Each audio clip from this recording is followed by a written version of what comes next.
Բարև ձեզ, եթերում օրվա ամփոփումն է, ձեզ հետ է Արփինե Նավասարդյանը, 18:00-ի դրությամբ առանձնացրել ենք հետևյալ լուրերը։ Իրավապահներն այսօր առավոտից խուզարկել են Իզմիրյան բժշկական կենտրոնի տնօրեն ազգային ժողովի նախկին պատգամավոր Արմեն Չարչյանի աշխատասենյակը։ Փաստաբան Էրիկ Ալեքսանյանը հայտնել է, որ խուզարկությունները կատարվել են առանձնապես խոշոր չափերով հարկեր չվճարելուն ու փողերի լվացմանը վերաբերող քրեական վարույթի շրջանակում։ Քրեական վարույթը նախաձեռնվել է դեռևս 2025 թվականին, հաղորդումը ներկայացվել է հոկտեմբերի 8-ին, իսկ հոկտեմբերի 9-ին վարույթը նախաձեռնվել է։ Լրագրողների հետ զրույցում ասաց Էրիկ Ալեքսանյանը, ուշադրություն հրավիրելով այն բանին, որ վարույթը նախաձեռնելուց միայն 4 ամիս անց է խուզարկություններ անցկացնել, որոշում կայացվել։ Իզմիրյան բժշկական կենտրոնը 2015-ից 25 թվականներին իր կարիքների համար ապրանքներ, բժշկական պարագաներ է ձեռք բերել իբրև Հայաստանի Այցառաքելական Սուրբ Եկեղեցու հոգևորականների հետ փոխկապակցված ընկերություններից, բայց իբրև հնարավորություն է ունեցել տվյալ պարագաները ավելի ցածր արժեքով ձեռք բերել ներմուծող եւ արտադրող ընկերություններից։ Այդ կերպ իբրև թույլ է տվել նաեւ, որ այդ ընկերությունները, որոնք ունեն փոխկապակցվածություն Հայ Առաքելական եկեղեցու բարձրաստիճան հոգևորականների հետ, իրենց համար առաջացնեն մեծ շահույթներ, այդ կերպ խուսափել են առանձնապես խոշոր չափերով հարկերից եւ որոշակի գործարքներ կատարելով իբրև լեգալիզացրել են համապատասխան դրամական միջոցները, ասաց Ալեքսանյանը։ Հիշեցնենք, փետրվարի 12-ին Վարդանանց քաջերի հիշատակության օրը պրոֆեսոր Արմեն Չարչյանը գրառում էր արել նշելով, որ նաև ամենայն հայոց կաթողիկոսի անվանակոչության օրն է։ Բժիշկ Իզմիրյան բժշկական կենտրոնի անձնակազմի եւ իրանունից շնորհավորել էր վեհափառի անվանակոչության տոնը, մաղթելով ազգային իղձեր իրականացման համար կորով եւ քաջարող կյանքի երկար տարիներ ի փառս Աստծո, ի պայծառություն եկեղեցու, ի շինություն մեր հայրենիքի։ Մարտի 1-ի գործով նոր մեղադրյալներ նախկին բարձրաստիճան ոստիկաններ Ռոբերտ Մելքոնյանն ու Վալերի Օսիպյանը ստորագրություն են տվել երկրից չհեռանալու մասին։ Այս մասին հայտնում են հակակոռուպցիոն կոմիտեից։ Այդ շրջանում ոստիկանության Երևան քաղաքի վարչության բարեկապահակետային գնդի հրամանատարի պաշտոնը զբաղեցրած Ռոբերտ Մելքոնյանը եւ նրա տեղակալ Վալերի Օսիպյանը մեղադրվում են 2008-ի մարտին տեղի ունեցած արյունալի իրադարձությունների ժամանակ Ազատության հրապարակում նստածույցանող խաղաղ ցուցարարներին ցրելու գործողությունները կազմակերպելու համար։ Նրանց հետ կապվել չի հաջողվում պարզելու ընդունում են մեղադրանքը, թե ոչ։ Նշենք, որ երկրորդ նախագահ Ռոբերտ Քոչարյանն ու նրա 3 բարձրաստիճան ենթականները մարտի 1-ի գործով 4 տարի առաջ արդարացվեցին, սակայն 1 տարի առաջ գործը վերաբացվեց։ Անցած ամիս էլ հակակոռուպցիոն դատարանի դատավորը հաստատեց Ռոբերտ Քոչարյանի, Սերյան Օհանյանի, Յուրի Խաչատուրովի եւ Արմեն Գևորգյանի նկատմամբ նոր մեղադրանքի որոշումները։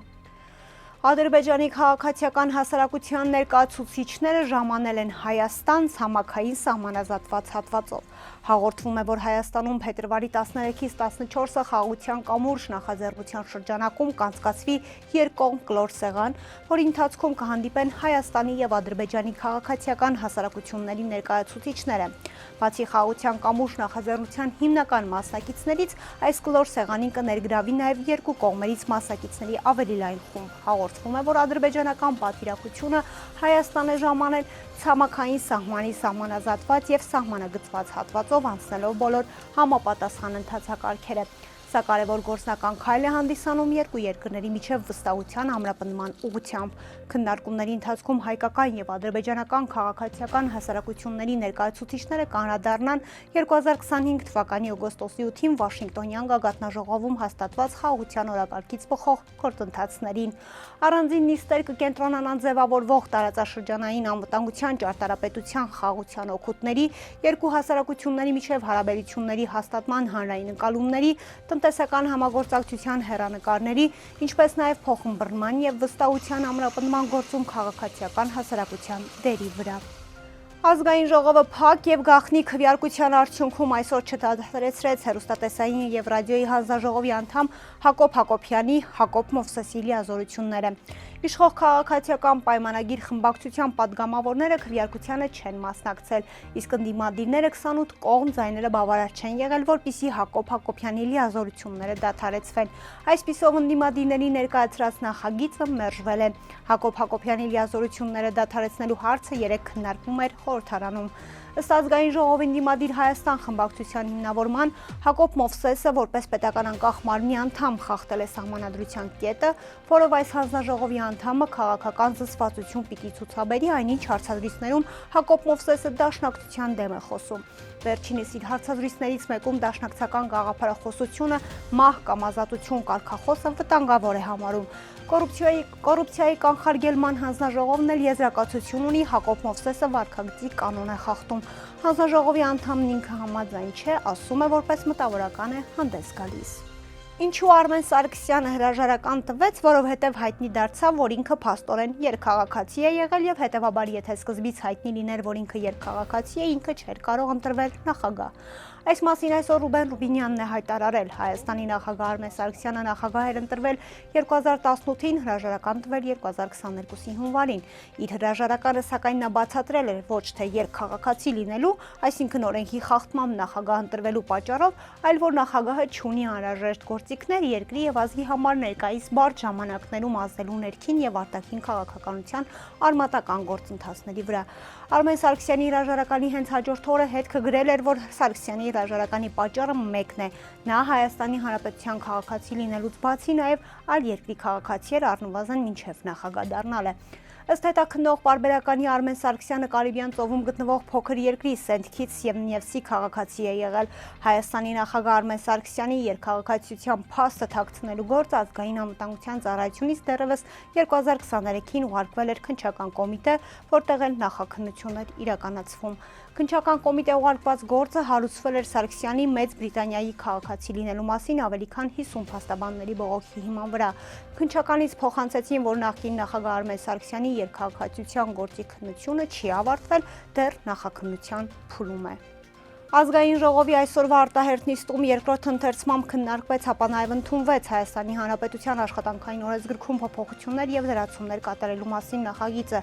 Առաջարկվող փոփոխությունը վերաբերում է նախկինում ընդունված մի որոշման, որով սահմանվել էր, որ 2026 թվականի հունվարի 1-ից աշխատանքային պայմանագրերի կնքումը, դադարումը եւ փոփոխումն իրականացվելու են բացառապես թվային համակարգով։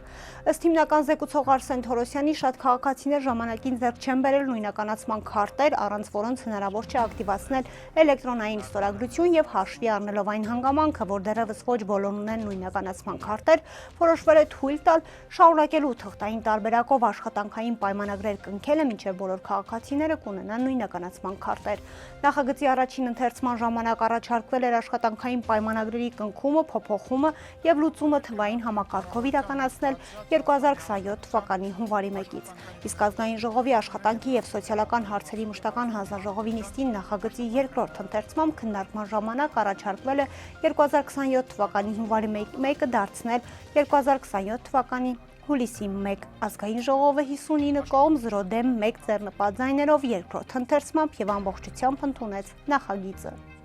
Փետրվարի 12-ին ավտովթար է տեղի ունեցել Արագածոտնի մարզում ժամը 19:30-ի սահմաններում Երևան-Գյումրի ավտոճանապարհի 75-րդ կիլոմետրի հատվածում Շիրակի մարզի բնակիչ 34-ամյա Արկադիսն իր վարած Ford Transit մակնիշի ավտոմեքենայով հայտնվել է ճանապարհի երթևեկելի գոտուց դուրս ծնակույտերի մեջ, ապա Շիրակի մարզի բնակիչ 30-ամյա Մկրտիչ Թ-ն իր վարած Mercedes Vito մակնիշի ավտոմեքենայով դուրս է եկել երթևեկելի գոտուց եւ բախվել Ford Transit-ին։ Ինչպես հայտնում է ֆոտոլրագրող Գագիկ Շամշյանը, վթարի հետևանքով ըստ նախնական տեղեկությունների բարեբախտաբար ուժասներ չկան։ Հրշեջ փրկարարները տեղում իրականացրել են հերթապահություն եւ քաղաքացիների հետ ավտոմեքենաները դուրս բերել ծնակույտերի մեջից։ Ֆոտոլրագրողի տեղեկություններով ճանապարհը պատված է եղել մերկասառույցի շերտով, ինչն էլ ըստ նախնական տեղեկությունների դարձել է վթարի պատճառ։ Այսօրվա համար պատրաստել էինք այսքանը, կհանդիպենք։